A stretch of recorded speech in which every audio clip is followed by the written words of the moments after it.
Bawaslu Kalimantan Barat bersama Bawaslu Kabupaten Kuburaya melakukan monitoring perhitungan suara pilkada di tingkat kecamatan yang dilaksanakan PPK. Monitoring untuk memastikan perhitungan suara pilkada berjalan sesuai dengan aturan dan prosedur yang telah ditetapkan. Dalam proses rekapitulasi tingkat kecamatan harus sesuai dengan SOP, aturannya ada sesuai dengan prosedur, apapun itu sesuai dengan aturan, baik itu KPU rekapitulasi maupun Bawaslu tentang pengawasan rekapitulasi. Bawaslu sebelumnya juga telah melakukan pemetaan terhadap TPS rawan yang berpotensi terjadi saat pemungutan suara. Namun, hingga saat ini potensi rawan tersebut tidak terjadi.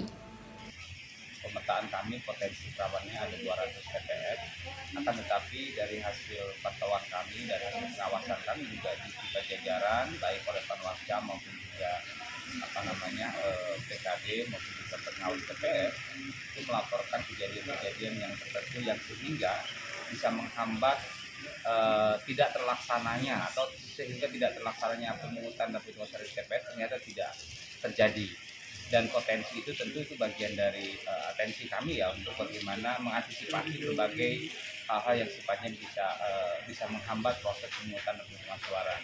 Nah, dari data tersebut memang kalau kejadian-kejadian yang sifatnya dinamika dalam proses itu ada, tapi dapat diselesaikan oleh jajaran di tingkat TPS, baik pengawas TPS maupun saksi maupun juga dengan KPPS. Akan tetapi kalau hal-hal yang sifatnya potensi-potensi lain seperti banjir dan lain sebagainya sehingga menghambat, dan termasuk juga kerawanan tanda kutip keributan dan sehingga tidak bisa dilaksanakannya kegiatan pemungutan suara itu, dari deteksi kami alhamdulillahnya tidak terjadi.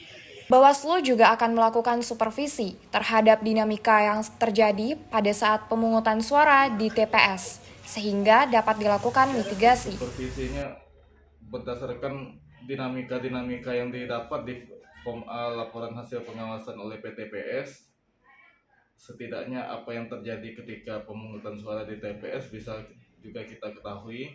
Lalu bagaimana dinamika rekap di kecamatan, sehingga menjadi mitigasi kami ketika akan dilakukan rekapitulasi di kabupaten. Perhitungan suara disaksikan langsung dari masing-masing saksi, pasangan calon gubernur dan wakil gubernur, serta saksi pasangan calon bupati dan wakil bupati Kuburaya. Terlihat sejumlah aparat keamanan dari TNI dan Polri mengawal dan menjaga ketat proses perhitungan suara di tingkat PPK. Dari Kuburaya, tim Berkat News TV mengabarkan.